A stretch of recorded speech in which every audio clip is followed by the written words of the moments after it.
Hey folks, Kevin, your budget travel guy here, and today we're going to be talking about something that's going to completely blow your budget, which are refrigerators.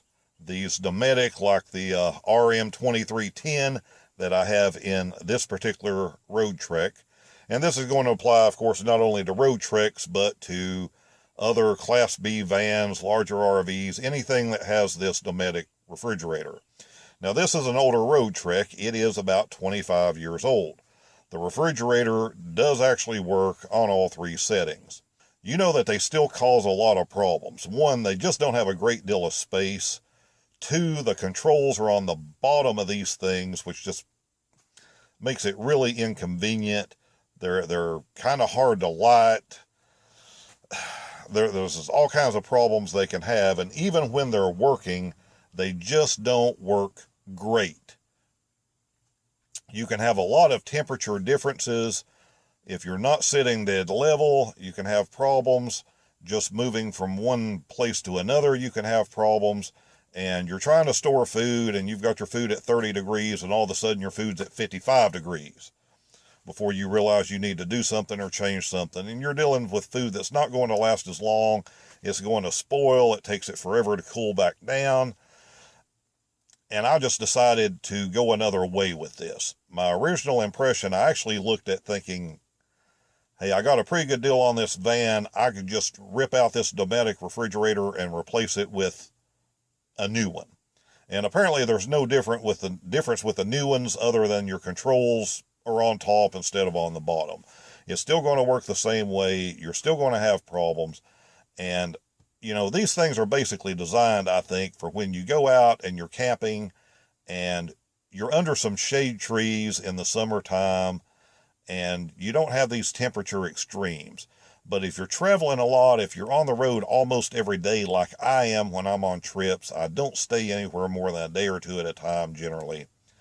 I'm out doing a lot of sightseeing, and I have this van baking in the sun.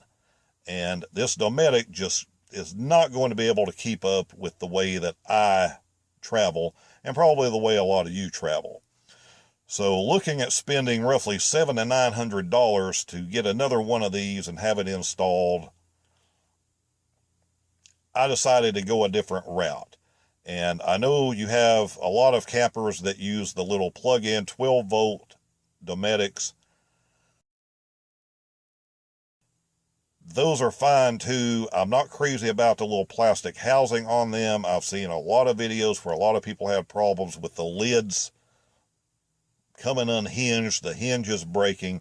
I just didn't want to deal with that. So I ended up going with a Whynter. And I have it set up like this. Okay, now in this particular Roadtrek, which is a 93 built on the Dodge platform, between the driver's seat being all the way back and the seat behind it that is made to convert into a bed, there is exactly enough space to put this monster 65 quart Whynter. You can see the temperature and the voltage there now. This thing is left on the economy setting virtually all the time. I've been using this for 4 months. It is rock solid. This one can run on either 110 or 12 volt. I have it running on 12 volt. Excuse the fashionable Jeff Gordon NASCAR blanket. By the way, you do know what NASCAR stands for, right?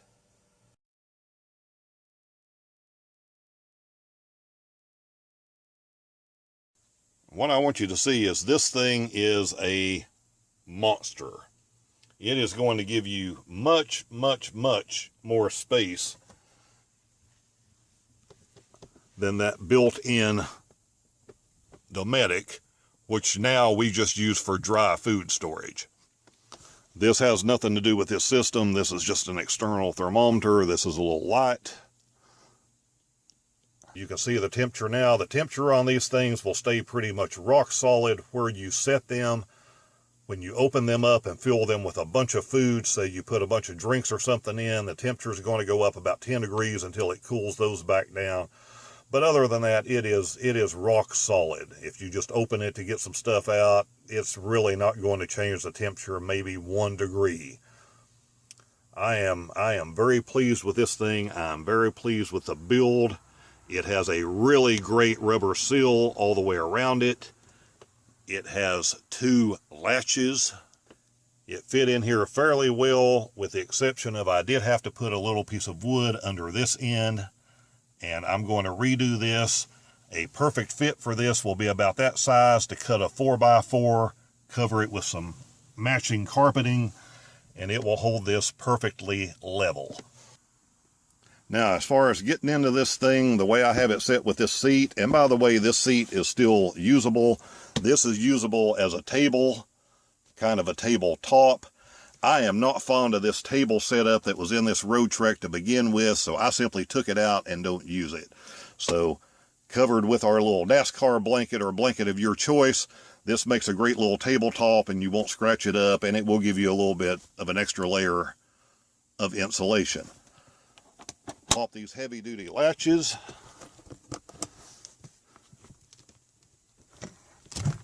Takes a little effort to pull that up sometimes because it does have a really great seal on it. You can see what the inside looks like. You do have a small freezer section. You have a really large refrigerated section. You can put an entire case, 24 bottles of water in here. You can run at least 12 Coca-Colas, canned soft drinks, beer, whatever you're into, and still have plenty of room for food.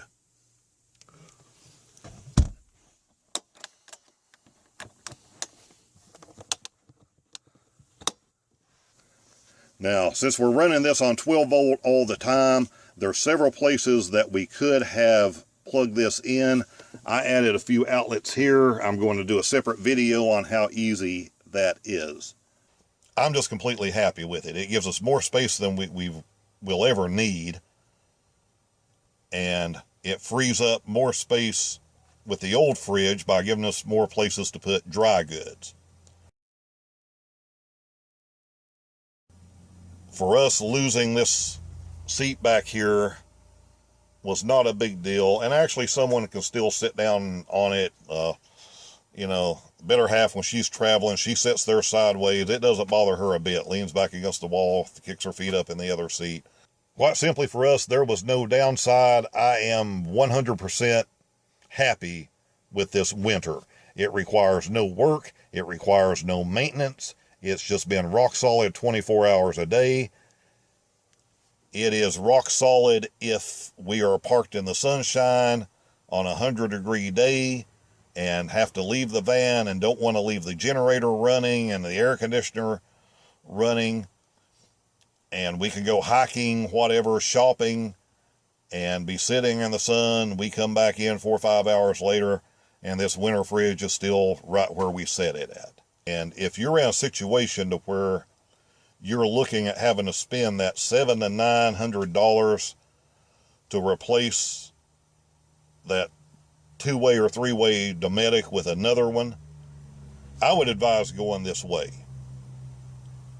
because I just don't see spending that money on another built-in that isn't going to be perfect. It's just they're just a lot more work, a lot more problems, a lot more things that can go wrong with, a lot more expensive for you to take to an RV shop and have worked on if something does go wrong with it. I'm going to put a link to this Whynter and the smaller one down in the description, so you can go over at Amazon and look at these yourself. If you were to follow that link and order one of these, I do make a few pennies off of it, full disclosure.